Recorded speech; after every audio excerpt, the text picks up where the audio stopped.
Hey, Bastish B here for 64K and welcome to this Commodore 64 Pac-Man special. And welcome back.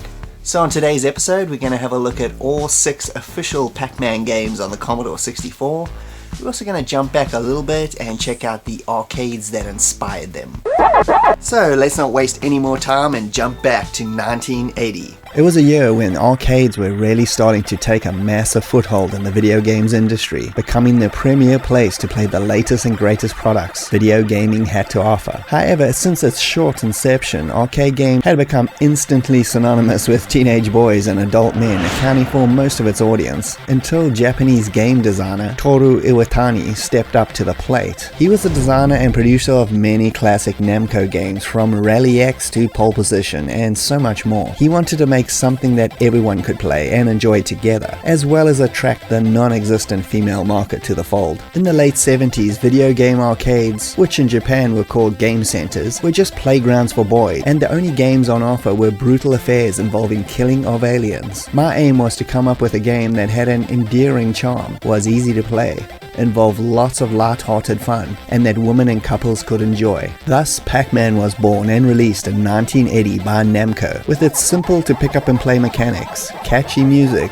all 5 seconds of it, and those iconic sound effects. It was an instant smash, at least in the US. It didn't fare that well initially in its home country of Japan. In Japan, the game met with a lukewarm reception at first, but it then proved to be a long seller over several years. Overseas, it was a massive hit. People who normally didn't play video games became avid fans, and there was much media coverage of the playing of Pac-Man. The game was basic and addictive. Eat all the pellets in a level while avoiding the ghosts. Eat a power pellet and make the ghost vulnerable, buying you time to finish off a level, or eat the ghost for bonus points. It was quick, simple arcade addictiveness that managed to bring in the female audience as well as everybody in between. And if you ever wondered if the rumors were true about the inspiration for the Pac-Man character, then wonder no more, as Toru was quoted as saying about his creation, "I had ordered a round pizza and it was missing a piece. The shape of what is now Pac-Man flashed through my mind." And now let's look at the first Pac-Man game on the Commodore 64.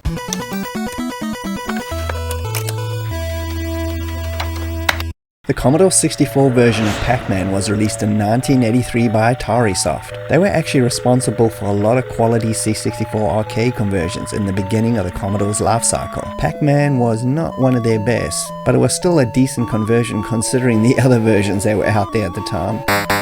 The first thing that you notice is the aspect ratio makes the game feel squashed. It was simply a product of the different formats needing to adjust to different looks, but you get over it pretty quickly, or at least I did. The graphics have their own simplistic charm, not trying to replicate the arcade exactly, but still looking simple and clean. The C64 was obviously more than capable to replicate the game's music and sound effects, although it doesn't quite get it right here. They just simply could have been much better. Still, nowhere near the monstrosity of this version. The game does play well, and it does capture the feel of the arcade. It's not perfect and also omits the intermission screens, but as a 1983 arcade port, it's a pretty decent first attempt, although not quite as good as many of the other Atari Soft Commodore 64 games that came out during this era. And now onto 1982's Miss Pac-Man, which was released in the arcades in 1982 and published by Midway, not Namco themselves. Midway had the North American distribution rights and made the game almost completely independent of Namco, although Namco did sign off on the game in the end and collect a lot of the royalties. For me, the arcade Miss Pac-Man is Pac-Man. It was the first version of it I ever played, and honestly to this day I still think it's the best of the 80s classic era Pac-Man games. Everything from the original just improved upon. I mean, it's not night and day difference or anything, but enough to make this game way more desirable. Music and sound is improved. The intermission screens actually tell a story of Miss Pac-Man and Pac-Man himself. And I think the ghost AI were a lot more unpredictable, with each of them having much more of their own personalities. It was always a must play every time I saw it at a local cafe. The game ended up becoming one of the most successful US released arcade games of all time. And with the character being female, like its predecessor, it brought in in even more female gamers out in drove to burn their hard-earned quarters just like all the boys. The C64 version had a pretty quick turnaround and was released by Atari Soft again in 1983. Everything that their previous version was lacking is improved upon, pretty much exactly like the arcade. The graphics replicate the arcade extremely well, and besides the aspect ratio, they are very faithful, and I just love the colorful look. The game also moves way faster, especially in the later levels, and is much more responsive. Plus they did a fantastic job with the sound this time, mimicking the audio so well, with the sound effects for everything almost sounding exactly the same. The game also features the arcade intermissions, which the first game was sorely lacking, a top-notch conversion. And next was 1982's other Pac-Man release, the bizarre Super Pac-Man. It truly was a bizarre take on the original, with Namco taking the reins once again. It was released in the arcades in 1982. Super is actually the real sequel to Pac-Man, with Toru Iwatani back as designer. This is a pretty odd take on the formula, with the main gameplay changing mechanic being you need to pick up keys to open gates to eat the fruit. Eating a power pellet this time makes you grow to a massive size on screen and allows you to eat through the gates without using a key to get to that fruit. And of course you can still in regular mode eat a power pill and go and munch on those ghosts. It's an odd game to watch, but actually quite fun to play. The great big mechanic is flashy but doesn't really add too much to the gameplay. The graphics are a mod of the first and the sound effects are good and catchy as always. For me personally, this game is kind of forgettable in the history of Pac-Man games, especially in the arcade, and I still associate Miss Pac-Man as the true sequel. It took 6 years before a C64 version finally appeared in 1988, made by Beam Software, formerly Melbourne House. It's actually a pretty good and accurate conversion. The graphics replicate the arcade very well, and the music pieces by Neil Brennan, a long-time Melbourne House veteran who did the music for Usagi Yojimbo and Bop and Wrestle. His little tunes and sound effects are pretty faithful to the arcade and have a very distinctive SID sound. Due to a lot of things happening in terms of gameplay, it can become pretty chaotic and is definitely the most intense version of this game from the originals. It's another good conversion to the C64. It feels like a gimmick at first, but if you give it a go, it's a surprisingly good romp. Check it out. And here is 1983's oddity, Pac-Man Jr. Junior Pac-Man was released in 1983, again by Midway. It was another one of their independently made Pac-Man games, made without consent from Namco, which basically led Namco themselves to terminating the Pac-Man distribution deal with Midway in 1984. The game itself brings two major gameplay changes to the fold, with the screen actually scrolling horizontally to fill out the level, giving you a much larger playing field to contend with. The items that appear in the level actually make the dots grow bigger, making them worth more points, but it also slows down Junior if he eats them, so it's a bit of a risk-reward mechanic going on. Besides that, it's good old Pac-Man as usual. I remember only ever seeing this arcade once back in the day, and it definitely had nowhere near the popularity of Miss Pac-Man on any level. The C64 version was eventually released in 1988, a whopping 5 years later by Namco. It is a faithful representation of the game, with one major change: it doesn't scroll. So basically the biggest gameplay mechanic is missing, which is pretty disappointing, because they nailed everything else quite well, from the graphics to the sound. But with the levels not scrolling, it's just a slight alteration of the Pac-Man formula, so it's honestly not really worth bothering with. Just play the arcade instead.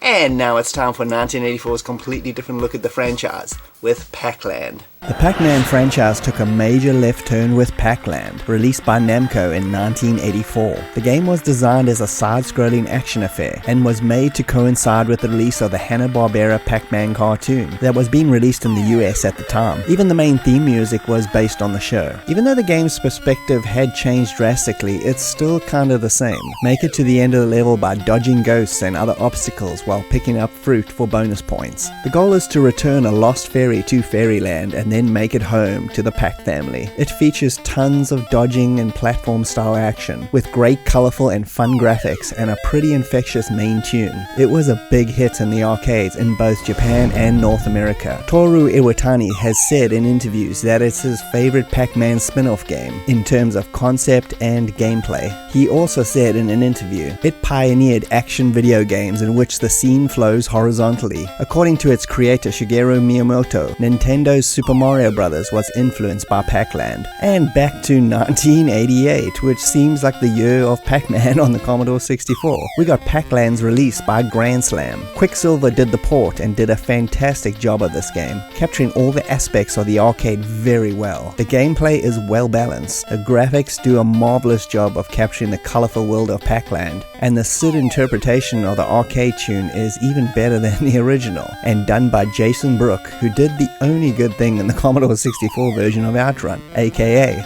the music. A fantastic top-notch port and one of the C64's best Pac-Man games. And now onto 1987's coolness with Pac-Mania. 1987 was the year of Pac-Mania, the isometric gem by Toru Iwatani, back again as designer for the last of the games we'll look at today. And what a great game to end with. Although it doesn't look like it, it's a return to the simplicity of the original, with a few little tweaks. As you can see from the awesome graphics, it now has an isometric viewpoint, which gives the game the illusion, at least in 1987, of 3D. It works really well. Junior Pac-Man's scrolling stage effect is here, making the levels pretty big and sprawling, but not to the point of tedium. Another gameplay addition is being able to jump, which is pretty useful in evading ghosts and imminent death. The music and sound effects are at their best, really making this a brilliant variation on the original Pac-Man, with just enough differences to make it stand on its own as a must-play arcade game from the 80s. And yes, the C64 version appeared in,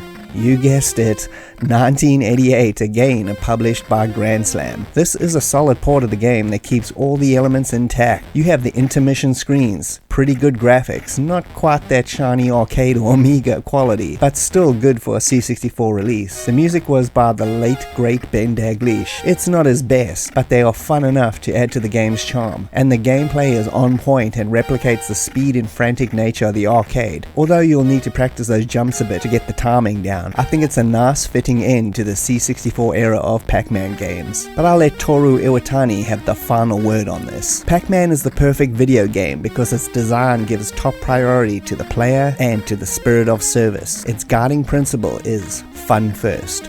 So with all the Pac-Man games spread over decades of gaming in multiple systems, in 2020 a group called Square Unit compiled all the Commodore 64 Pac-Man games into one package.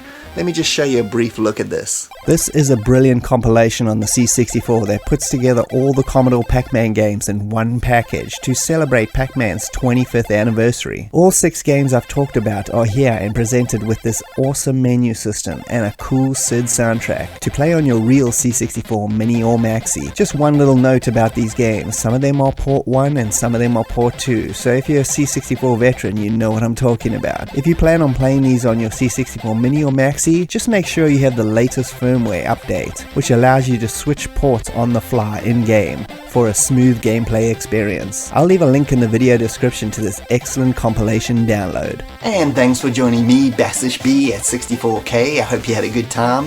If you can like and subscribe, that would be greatly appreciated. I'll see you next time. Cheers.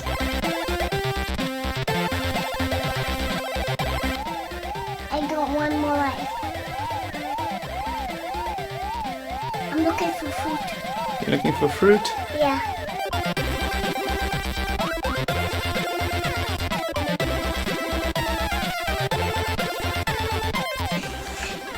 What do you think of Pac-Man?